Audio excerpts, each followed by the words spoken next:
ಅನಿವಾರ್ಯವಾಗಿ ನಾವು ನೀವೆಲ್ಲರೂ ಸೇರಿ ಇದೇ ಅಮ್ಮಿನಗಡದಲ್ಲಿ ನಾನು ಕ್ರಾಸ್ನರಿಗೆ ನಿಮ್ಮೆಲ್ಲರ ಒತ್ತಾಯದ ಮೇಲೆ ಮೇಟಿ ಸರ್ ಅವರ ಚುನಾವಣೆಗೆ ಬಂದಂತ ಒಂದು ಪ್ರಚಾರಕ್ಕೆ ಬಂದಂತದ್ದು ಇನ್ನ ಕಣ್ಣಲ್ಲಿ ಕಟ್ಟಂಗಿದೆ ನನಗೆ. ನೀವೆಲ್ಲರೂ ಅವತ್ತು ನನ್ನಿಂದ ಒಂದು ಡೈಲಾಗು ಹೇಳ್ಸಿದ್ರಿ, ಮತ್ತೆ ಬರ್ತೀವಿ ಅಂತೇಳಿ. ಅದು ಮತ್ತೆ ಬರ್ತೀವಿ ಅಂತೇಳಿ ಇವತ್ತು ಕೂಡ ಅದನ್ನೇ ಹೇಳ್ತೀನಿ. ಅಂದಿನ ದಿನ ಹೆಂಗೆ ಉತ್ಸಾಹದಿಂದ ಪ್ರತಿಯೊಬ್ಬ ಕಾರ್ಯಕರ್ತರು ಕೂಡ ಇವತ್ತು ಮೇಟಿ ಸರ್ ಅಲ್ಲ ನಾವೇ ಚುನಾವಣೆಗೆ ನಿಂತಿರೋದು ಅಂತೇಳಿ ನೀವೆಲ್ಲರೂ ಚುನಾವಣೆ ಮಾಡಿದ್ರಿ.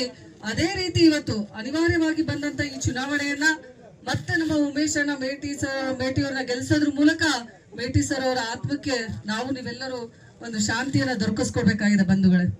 ಸಾಕಷ್ಟು ಕನಸುಗಳನ್ನ ಹಾಗೂ ಅಭಿವೃದ್ಧಿ ಪರವಾಗಿರುವಂತ ಯೋಜನೆಗಳನ್ನ ಇಟ್ಕೊಂಡಂತವ್ರು ನಮ್ಮೆಲ್ಲರ ಹಿರಿಯರ ಮುತ್ಸದಿಗಳು ದಿವಂಗತ ಮೇಟಿ ಸರ್ ಅವರು.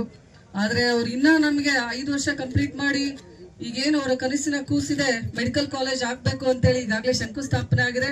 ಅದನ್ನ ಕಟ್ಸಿ ನೋಡಿ ಉದ್ಘಾಟನೆ ಮಾಡ್ಬೇಕು ಅನ್ನುವಂತ ಒಂದು ಕನಸನ್ನ ತೊಟ್ಕೊಂಡಿದ್ರು. ಆದ್ರೆ ಇವತ್ತು ಅಪೂರ್ಣ ಆಗಿದೆ.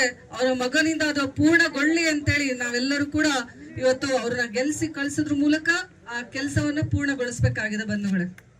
ಅದ್ರ ಜೊತೆಗೇನೆ ಸಾಕಷ್ಟು ಇವತ್ತು ಕೃಷ್ಣ ಮೇಲ್ದಂಡದಾಗಿರ್ಬೋದು, ಪುನರ್ವಸತಿದಾಗಿರ್ಬೋದು, ಒಂದು ಬಾಗಲಕೋಟ್ ನಗರ ಅಭಿವೃದ್ಧಿ ಆಗಿರ್ಬೋದು, ಅಮ್ಮಿನಗಡ ಪಟ್ಟಣ ಪಂಚಾಯತಿ ಅಭಿವೃದ್ಧಿ ಆಗಿರ್ಬೋದು, ಎಲ್ಲವೂ ಸಾಕಷ್ಟು ಇನ್ನ ಅಭಿವೃದ್ಧಿ ಆಗ್ಬೇಕಾಗಿದೆ. ಅಭಿವೃದ್ಧಿ ಆಗ್ಬೇಕು ಅಂತಂದ್ರೆ ಮೇಲೆ ರಾಜ್ಯದಲ್ಲಿ ಕಾಂಗ್ರೆಸ್ ಪಕ್ಷ ಅಧಿಕಾರದಲ್ಲಿರೋದ್ರಿಂದ ಶಾಸಕರು ಕೂಡ ಕಾಂಗ್ರೆಸ್ ಪಕ್ಷದ ನನ್ನ ಸಹೋದರರಿದ್ರೆ ಇದು ಅಭಿವೃದ್ಧಿಗೆ ಅನುಕೂಲವಾಗ್ತದೆ ಅಂತೇಳಿ ನಾನು ನಿಮ್ಮೆಲ್ಲರಿಗೂ ಮನವಿ ಮಾಡ್ಕೊಳ್ತೀನಿ.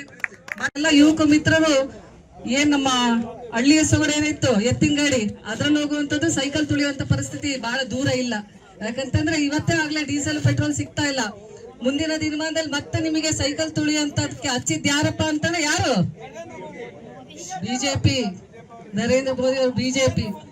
ಇವತ್ತು ಮತ್ತೆ ನಮ್ಮ ಹೆಣ್ಮಕ್ಳಿಗೆ ಒಲೆ ಊದಕ್ ಹಚ್ಚಿದವ್ರು ಯಾರು?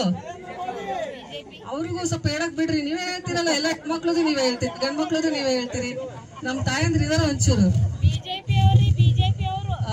ಎಲ್ಲರಿಗೂ ಇವತ್ತು ಸಾಕಷ್ಟು ಬೀದಿಗೆ ತಂದಂತ ಪಕ್ಷ ಇವತ್ತು ಅಂತ ಪಕ್ಷಕ್ಕೆ ಮತ ಹಾಕ್ಬೇಕಾ? ಜೋರ ಬರ್ಬೇಕು, ಗಟ್ಟಿ ಧ್ವನಿ ಹಾಕ್ಬೇಕಾ? ಯಾವ ಪಕ್ಷಕ್ಕೆ ಮತ ಹಾಕ್ತೀರಿ? ಯಾರಿಗ್ ಮತ ಹಾಕ್ತೀರಿ? ತಮ್ಮೆಲ್ಲರ ಅತ್ಯಮೂಲ್ಯ ಮತವನ್ನ ನನ್ನ ಸಹೋದರ ಸ್ಮರಣರಂತ ಉಮೇಶಣ್ಣ ಮೇಟಿ ಅವರಿಗೆ ನೀಡೋದ್ರ ಮೂಲಕ ತಮ್ಮೆಲ್ಲರ ಸಹಕಾರ, ಅವರ ತಂದೆಯವರ ಜೊತೆಗೆ ಯಾವ ರೀತಿ ಇತ್ತು, ನಮಗೂ ಕೂಡ ಸಾಕಷ್ಟು ಜಿಲ್ಲಾ ಪಂಚಾಯತಿ ಅಧ್ಯಕ್ಷರು ಇದ್ದಾಗಿಂದನೂ ಅವ್ರು ಸಹಕಾರ ನೀಡಿದ್ದಾರೆ. ಅವ್ರ ಕುಟುಂಬ ನಮ್ಮ ಕುಟುಂಬ ಒಂದೇ ಅನ್ನುವಂತ ರೀತಿಯಲ್ಲಿ ಬಾಳ್ದಂತವ್ರು ನಾವೆಲ್ಲರೂ. ಇವತ್ತು ತಮ್ಮೆಲ್ಲರ ಸಹಕಾರ ಅವ್ರ ಮೇಲೆ ಇರ್ಲಿ ಅಂತ ಹೇಳಿ ನಾನು ನಿಮಗೆ ಮನವಿ ಮಾಡ್ಕೊಳ್ತಾ ತಮ್ಮೆಲ್ಲರ ಆತ ನಿಮ್ಮೆಲ್ಲರ ಒತ್ತಾಯದ ಮೇರೆಗೆ ಅವತ್ತೂ ಹೇಳಿದ್ದೆ ನಾನು ಮೇಟಿ ಸರ್ ಅವರ ಚುನಾವಣೆಯಲ್ಲಿ, ಇವತ್ತೂ ಹೇಳ್ತೀನಿ, ನಾವು ಮತ್ತೆ ಬರ್ತೀವಿ.